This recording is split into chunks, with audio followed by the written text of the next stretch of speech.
Desde la presidencia del Centro de Estudiantes de Humanidades nos parece muy importante impulsar el debate de ideas, la discusión política, y por eso hacemos este debate en el marco de una discusión que se está dando a nivel nacional sobre el Bicentenario. Nuestra idea era traer a estos panelistas, a Cristian Castillo y a Pablo Bonavena, para que discutan desde la visión, desde el marxismo. Bienvenidos a todos. Este es un emprendimiento entre el Centro de Humanidades y el Departamento.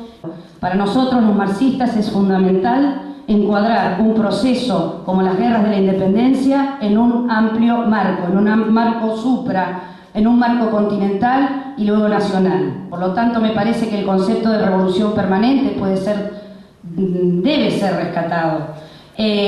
Un bicentenario al que se le debe dar un contenido clasista. Digo lo que es la construcción de un discurso actual de bicentenario, que habla de un liberalismo totalmente desembosado, un liberalismo claro, en un bicentenario que tiene mucho, muy poco para festejar y mucho de enmascarado. Agradezco la invitación que me han hecho del Departamento de Humanidades y del Centro de Estudiantes de Humanidades. No está claro cuál es el discurso de la clase dominante frente al actual bicentenario.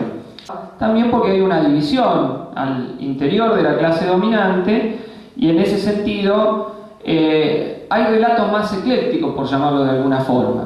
Ustedes saben que a lo largo del siglo XX se constituyen dos matrices muy general, hablando muy esquemáticamente, de interpretación de la historia nacional. Una matriz que podemos denominar liberal mitrista, ¿no?, construida luego del asentamiento de la oligarquía porteña en el poder, en la mano de Mitre finalmente, el escritor de la historia, pero en donde tiene ese lugar, con formación de la Argentina agroexportadora. Mitre la inicia, luego otros la continúan, y como dicen algunos liberales por televisión, cuando hablan ahora, el capital acumulado luego se fue derrochando, malgastando en la experiencia populista, y posteriormente Argentina se transformó en una suerte de estado, de una patria socialista estatista, lo llamaba el Sogaray, que ni siquiera la dictadura militar desmembró, hasta que logramos la alianza con Menem, hicimos la aplicación de las políticas neoliberales, y ahora estamos en algún problema porque el discurso populista vuelve a América Latina. Bueno, resumiendo un poco, ¿no? Surge otra lectura de la historia que tiene más variantes, que es lo que habitualmente llamamos con la tradición revisionista, la línea San Martín-Rosas-Perón. De algún modo, los que luchaban consecuentemente por la soberanía nacional frente a aquellos que eran entreguistas consecuentes, donde estaba desde Lavalle, Urquiza, el mismo Mitre, etcétera, etcétera. Esas dos líneas directrices de algún modo han actuado en parte del debate más clásico dentro de la historiografía argentina. En la actualidad, el debate actual no está tan claro, aunque digamos que se da dentro de estas dos líneas. Bueno, yo obviamente no voy a hablar desde ninguna de estas perspectivas. Ha habido en la producción historiográfica nacional también intentos desde la tradición marxista de hacer una interpretación distinta de la historia nacional. Primero 1810, vamos a empezar con esta fecha. Ustedes saben que la Junta asume el poder en nombre de Fernando VII. Lo que dice Mariano Moreno y lo que afirman otros, dice en realidad esto era una maniobra. Es decir, no era que estábamos preservando los territorios para Fernando VII, estábamos haciendo una maniobra para ganar a los sectores más dudosos. En esto hay parte de verdad y parte también de una lectura forzada. Lo real es que a los que estaban maniobrando era verdad que si les decían que declaraban la independencia, no se levantaban porque estaban en contra de la independencia. No era un proyecto que tuvieran en ese momento. El llamado Partido Patriota, el 25 de mayo de 1810, es un partido minoritario. Y además de ser un partido minoritario, es un partido que pensaba la posible independencia con combinaciones muy diversas. En ese momento. Entonces no era que estaba claro el proyecto, dónde iba, lo que querían poner. Era un partido minoritario cuyas oscilaciones se explican antes que nada por la falta de una fuerza social que encarne verdaderamente un proyecto nacional independiente, si se quiere, aún de desarrollo burgués independiente respecto de las grandes potencias que dominaban entonces el mercado mundial. No existía una burguesía nacional claramente constituida, que operara en gran escala, que se plantease la dominación del conjunto de la economía, sacudiéndose el yugo de los españoles, sino que más bien existían sectores burgueses que operaban más bien localmente. Entonces esto es muy importante, porque el sector que va a ir consolidando su poder y que después de durísima guerra civil, enfrentamiento, etcétera, que no tengo tiempo de desarrollar, se va a transformar en la que termina constituyendo el Estado Nacional. Insisto, no un Estado preconstituido que existía territorialmente dado, etcétera, sino el que resulta, el que logra dominar, el que logra controlar, es un sector claramente antinacional.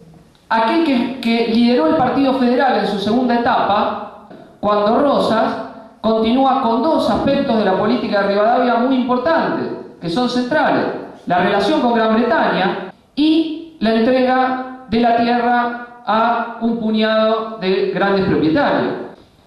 En 1910, cuando llegamos al centenario, esa oligarquía ya dominaba claramente, pero el propio desarrollo capitalista, que siempre se dio en Argentina ligado al mercado mundial, dentro de la división del trabajo, alimentando a lo que era la fábrica del mundo, entre comillas, a Gran Bretaña, la gran potencia industrial, ya cuando estamos en la época imperialista del capitalismo, Argentina tiene un cierto desarrollo capitalista y ve emerger a la clase obrera, a la que va a ser, desde fines del siglo XIX y durante el siglo XX, aquella fuerza social donde se va a depositar el interés de toda la nación oprimida, en el sentido de ser la única fuerza social cuyo interés es antagónico con el dominio del capital imperialista y del capital nativo como socio menor del capital imperialista. Pasando 100 años, es decir, en la actualidad, y ya para terminar y dejarlo a Pablo por lo menos en esta primera intervención,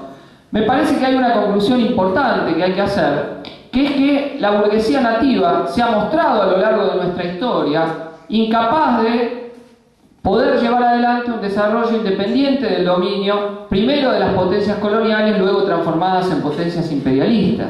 La burguesía argentina y el resto de las burguesías latinoamericanas han sido incapaces de realizar la unidad política del continente. Eso es una tarea que queda para la clase obrera y los campesinos.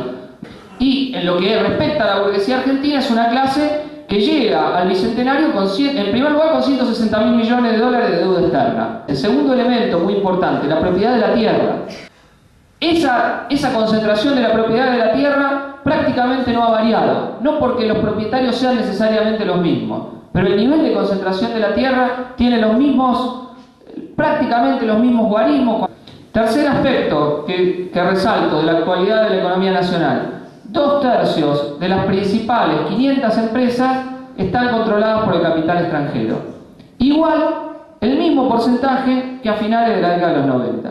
Es decir, la burguesía nacional es una clase que actúa como socia menor del dominio del capital imperialista. Y ese es su destino histórico.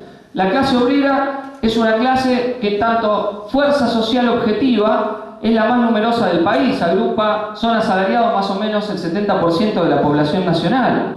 Y que si no desafía más directamente al capital, es porque el capital tiene un gran auxiliar en la dominación de la clase obrera, que es la burocracia sindical. Entonces, lo importante que me parece para resaltar en el 2010 es que el panorama del movimiento obrero no es solo el de la burocracia que controla, sino también la reemergencia, aún como fenómeno minoritario, pero actuante, de sectores combativos de la clase obrera que tienden a plantear una política clasista desde los trabajadores, los compañeros de Sanón, de la existencia de CRAF, de la existencia de los compañeros del subte, sabiendo siempre que la recuperación en el nivel sindical es un nivel de la organización de la clase obrera, que para verdaderamente ser alternativa de poder, la clase obrera necesita organizarse independientemente en el terreno político y justamente poder aliarse con el conjunto de los sectores explotados para poder llevar adelante aquellas medidas que pueden permitir verdaderamente la independencia nacional respecto de la dominación imperialista, la expropiación del capital extranjero